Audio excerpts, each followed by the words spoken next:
This is the WJTS News. I'm Prisma Lopez-Marin. An award of $5,000 is being offered by the International Association of Arson Investigators in cooperation with the Indiana State Fire Marshal and the property insurance companies who operate in Indiana for information leading to the arrest and conviction of the person believed to have started a fire at a Jasper family's home early Sunday morning.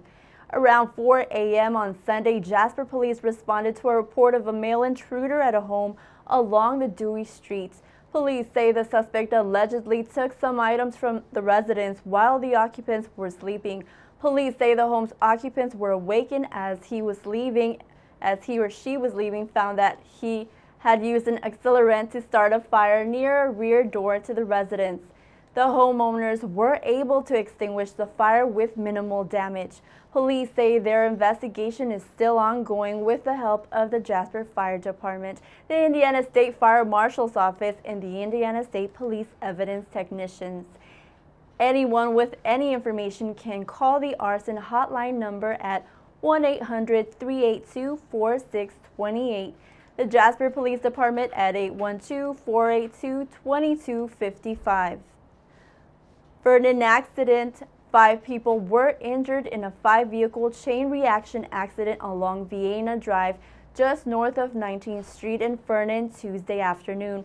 Vernon police say at 3:15 yesterday afternoon, an officer came upon an accident with injuries at that location involving numerous vehicles. Bryce Brosmer of Vernon told police he was traveling along Vienna when he reported he was attempting to make a stop but was unable to do so regarding slick road conditions at that time. Authorities say Brosmer's pickup slammed into a stopped car driven by 16-year-old Morgan Wessel of Vernon, who in turn struck the rear end of a car driven by 16-year-old Shannon Hantrup, also of Vernon, who hit the rear car driven by 16-year-old Megan Frace of Huntingburg. In return, that car also slammed into a car being driven by Shelby Corbett, also of Huntingburg. Police say all 4 vehicles struck were stopped in traffic. Shelby Corbett told police she was stopped behind a school bus, but that bus was not involved in the accident. All 5 drivers complained of some sort of neck pain. Brosmer's had 2 passengers in his pickup, however, they reported no injuries. Over $15,000 in damage was reported. No charges were filed. Vernon police were assisted at the scene by Vernon Fire Department. An Orange County man was slightly injured in a 1-vehicle accident Wednesday afternoon at the intersection of State Road 56 and 545 at the Du Bois Crossroads in the northeast part of the county. The Du Bois County Sheriff's Department says just after 2:30 p.m. yesterday, 29-year-old Philip Ashby of West Baden was eastbound along State Road 56 when his passenger car went off the south side of the roadway into a curve and up a large embankment, at which the time the vehicle became airborne. Deputies say the vehicle then struck several trees, causing it to roll an unknown number of times before finally coming to a rest facing west on its side well off the roadway. Ashby told deputies on the scene that he had fallen asleep and only awoke as the car started crashing. Ashby suffered a slight injury to his face and mouth. He was cited for operating a vehicle without financial responsibility. The Du Bois County Sheriff's Department were assisted at the scene by first responders with the Du Bois Fire Department and Memorial Hospital Emergency Medical Services. Officers with the Jasper Police Department are attempting to locate a semi that say left the scene at the accident at Newton and Sheeter Road Wednesday afternoon. Police say at 1:15, officers were called to the intersection of Newton Street and Sheeter Road where the accident had reportedly taken place. Police say the semi had apparently turned onto Sheeter Road from Newton and hit a street sign and caused damage to a yard. Authorities say the semi continued westbound on Sheeter Road and was pulling a flatbed trailer with a load of concrete panels. Anyone with information on the incident is asked to contact the Jasper Police Department at 812-482-2255.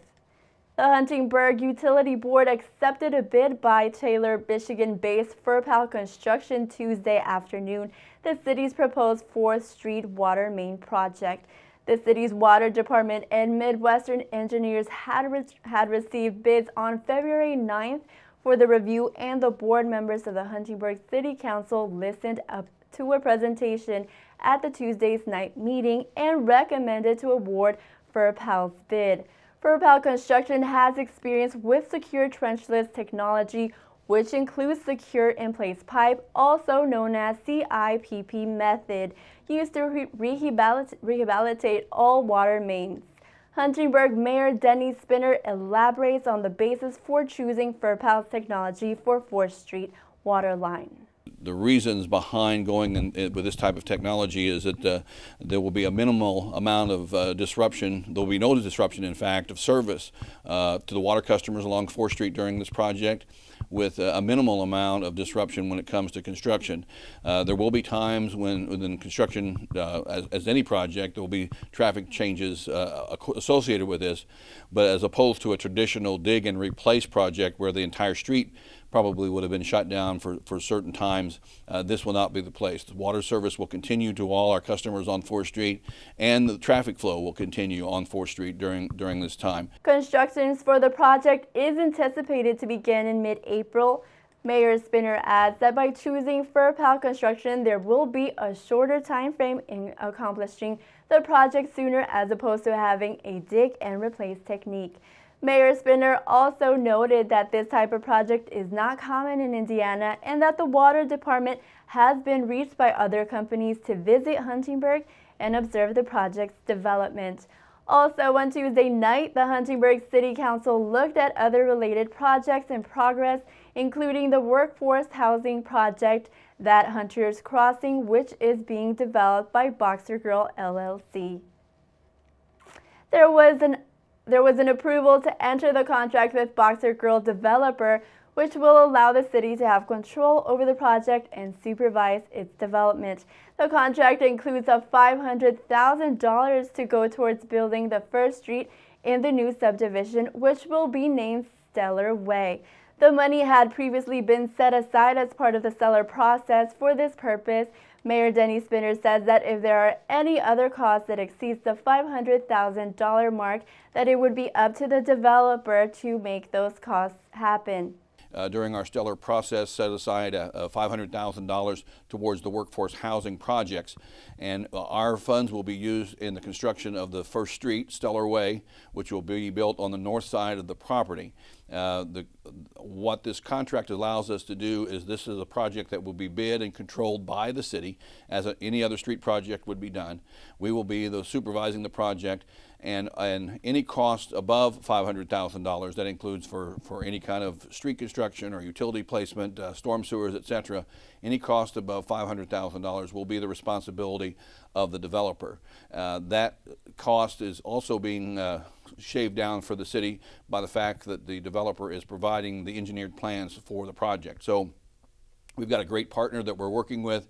We're going to make an investment to build that 1st Street, and future development of the project is totally up to the contractor or to the developer, Boxer Girl LLC, and it'll be a good entry point that will allow the construction of the 1st phase of Hunter's Crossing to begin. The overall workforce housing project with developer Boxer Girl LLC developer is expected to create in excess of 120 new single-family homes in the community.